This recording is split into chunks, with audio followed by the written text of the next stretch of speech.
Google Earth. Você acha que o Google Earth, você pega aquela bola que veio, né? Gente, aquilo ali é o modelo da narrativa oficial. Não é desse jeito.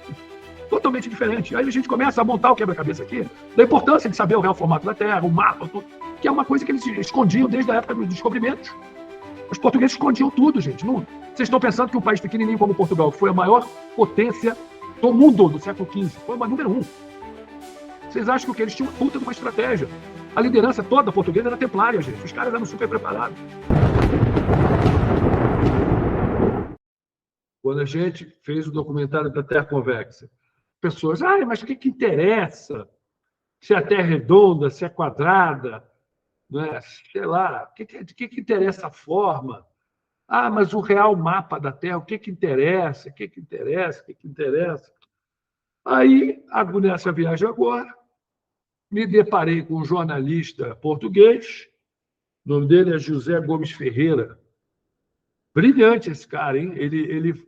Eu o conheci durante um programa político no canal SIC, onde ele era um dos comentaristas. E, gente, os comentários que ele fez, poxa, eu devia ter filmado, porque ele estava falando o que a gente fala há um tempão, do papel dos bancos centrais, dessa crise econômica fabricada, né, desse negócio, desse sistema monetário, que é uma grande prisão. Eu fiquei assim, estarrecido com o cara, falando exatamente o que a gente fala há muito tempo, não é? E está lá falando, e fui ver que o cara é um escritor muito interessante, tem livros muito interessantes, pesquisas muito interessantes, e uma delas é essa aqui, num livro que eu achei lá na Bertrand, eu até fiz, olha, um videozinho, O Poder dos Mapas, onde ele fala, aqui, principalmente em cima daqui, ó, uma explicação dos paradoxos na cartografia mundial do século XV e XVI e as novas provas da pré-descoberta portuguesa das Américas. Ou seja, é muito interessante, muito interessante, que ele mostra que, de fato, não interessa para ninguém, não é? Tocar real dos mapas, eles precisam esconder determinadas situações, não é? Precisam esconder, isso aí é interesse estratégico. Aí as pessoas, mas hoje com satélite. Gente, com satélite, o Google Earth, você acha que o Google Earth, você pega aquela bola que veio, né? Gente, aquilo ali é o modelo da narrativa oficial. Não é desse jeito. Totalmente diferente. Aí a gente começa a montar o quebra-cabeça aqui da importância de saber o real formato da Terra, o mapa, tudo, que é uma coisa que eles escondiam desde a época dos descobrimentos. Os portugueses escondiam tudo, gente. Não, vocês estão pensando que um país pequenininho como Portugal, que foi a maior potência do mundo no século XV, foi uma número 1. Vocês acham que eles tinham uma puta de uma estratégia? A liderança toda portuguesa era templária, gente. Os caras eram super preparados. Super preparados. Até conversando hoje de tarde com o nosso arqueólogo aqui, Saulo, né? Saulo Neri, aqui do Didática, ele falando, poxa, eles foram muito astutos, né? Conseguiram, né, manter um território gigante aqui, falando a mesma língua e tal. Os espanhóis, com exército, com tudo, não conseguiram. O poder militar deles não conseguiram, né, segurar as colônias hispânicas, né? Que Portugal segurou tranquilo aqui. Tem muita coisa interessante que a gente descobre. Muita coisa interessante. E interessante também isso aqui, ó, esse outro dele também. O segredo da descoberta portuguesa das Américas. Esse aqui eu estou muito curioso, porque ele fala muita coisa que a gente vem falando também, gente. Isso aqui, olha, é muito interessante. Porque nas nossas pesquisas dos caminhos Piabiru, a gente viu que esse negócio de que Pedro Álvares Cabral chegou aqui, 1500, os primeiros locais onde eles chegaram na Bahia, lá Porto Seguro, lá Caraíba. que a gente vê nos livros de história, que não é nada disso. Eles chegaram muito antes. Se eu já tinha visto, 3 anos atrás, a gente já tinha feito uma pesquisa com o pessoal lá sobre isso daí, eles já tinham falado, eles chegaram antes. Chegaram numa parte do litoral de São Paulo e em Belém, no norte, perto de Belém. Já estavam lá um tempão antes de Pedro Álvares chegar. Estavam buscando Ratanabá, gente. O pessoal todo ligado à Ordem Templária. A Ordem Templária sabia muito bem da situação de Ratanabá, das coisas todas. Eles sabiam disso. Né? Cananéia, Cananéia, na parte do litoral de São Paulo e no norte. Eu esqueci o nome da cidade, até o Saulo falou, eu esqueci. Perto de Belém também, muito antes de Pedro Álvares Cabral. Coisa que a gente já está falando aí, a gente já está vendo com essas nossas pesquisas. Está começando aí. O cara escreveu esses livros, estou louco para ler e ver o que ele fala. Agora, de acordo com o que eu vi ele falando dessa parte econômica, poxa, esse sabe das coisas. Muito interessante mesmo, gente. Isso aí, essas viagens são boas, porque é aquele negócio. Dáquila não trabalha com ato de fé, gente. Não é, Bilu falou, eu acredito.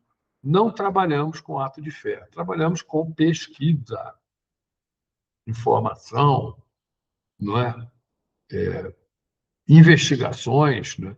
Os nossos parceiros, eles vamos dizer, eles são como tutores, né? Eles vão dando as dicas. Aqui tem isso aqui tem isso aqui, vai por ali, vai por ali. Mas eles não dão tudo, a gente tem que ir atrás. Tanto é que hoje tem o nosso presidente lá com o pessoal, estão em São Paulo, algum lugar lá, continuando as pesquisas aí do Pebiru, dos caminhos do Pebiru aqui, no Brasil. Né? Vão para o Paraná, de repente, não sei, eles estão circulando aí. Mostraram aqui em Corguinho, né? Eu estava lá, não vi direito, né? Mas mostraram aqui em Corguinho já locais totalmente loucos, né? Do lado. Gente, vocês verem, né? Isso aí, já estamos há 30 anos aqui quase, né? Ele só foi apontar isso agora, né? Por que não antes? Porque a gente não tinha como entender, como contextualizar o que a gente está descobrindo. Precisou todo de um percurso de pesquisa para você montar uma base de conhecimento, poder até entender determinadas etapas. Né? E essas viagens, essas pesquisas fazem parte disso aí também. Se não fosse assim, nós fizemos 2 expedições para a França, fizemos expedições para a Espanha, para Portugal, antes do núcleo existir, para o Egito, né? Fomos no Emirados, foi expedição no Paraguai, na Argentina, pelo Brasil todo, Amazônia, gente, para o México, foi para todo lugar, gente, para justamente começar a montar essa base de conhecimento, até para contextualizar informações recebidas pelos parceiros depois, porque senão você fica sem saber. Eles falam um negócio, você fica. Precisa ter o conhecimento, precisa buscar o conhecimento, né? Precisa ter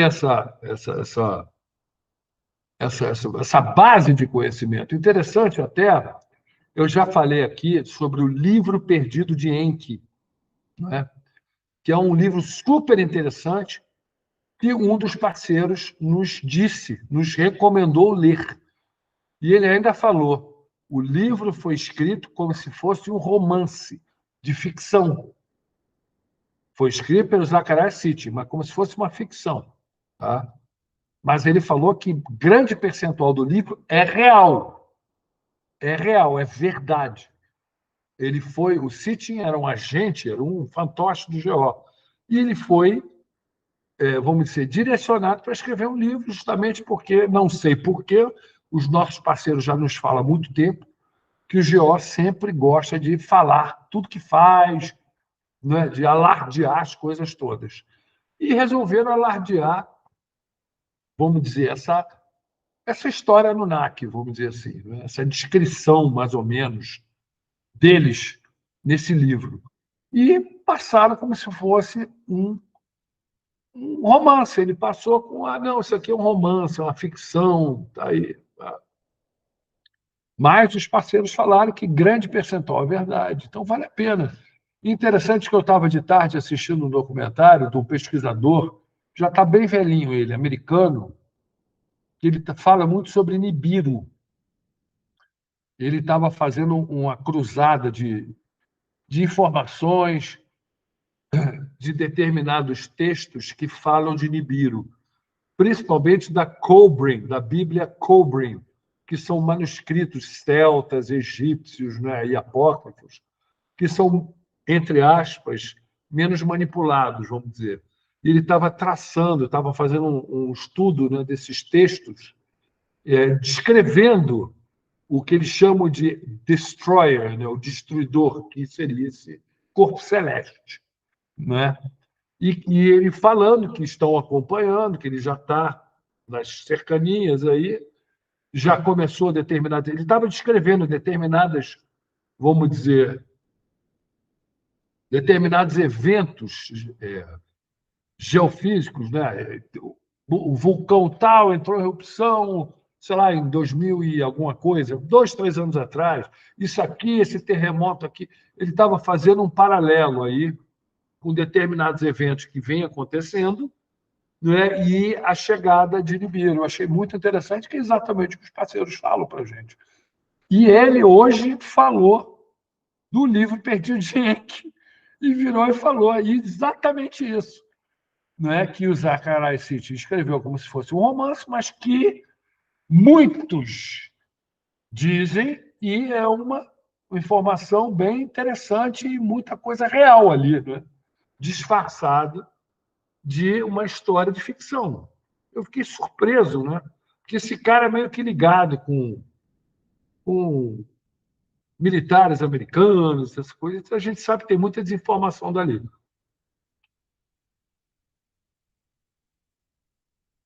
Mas ele estava descrevendo essa situação toda, falou, mencionou sobre o livro Perdido de Henk, e também ele estava falando dessa janela aí que a gente tem, 2028, 2029, 2027, de que pode acontecer coisas assim, dramáticas, né? De que as lideranças estão se preparando, está todo mundo com bunker preparado e tal. Eu achei muito interessante que assim está falando exatamente o que a gente vem falando. Né?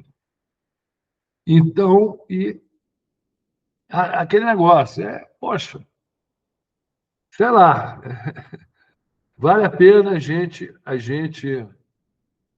vamos dizer, buscar conhecimento e montar esse quebra-cabeça e rápido, né? Porque quando a gente, vamos dizer, internaliza esses conhecimentos, você começa a agir de maneira mais eficaz, mais assertiva, mais firme. Não fica muito, sabe, que nem biruta de aeroporto, um fala daqui o negócio, você corre para lá, o outro fala de lá, você corre. Você já começa a montar na tua cabeça um entendimento que ajuda você a focar e vamos dizer, a ter a mira certa do teu tiro. Eu acho importante isso daí, isso é muito importante mesmo.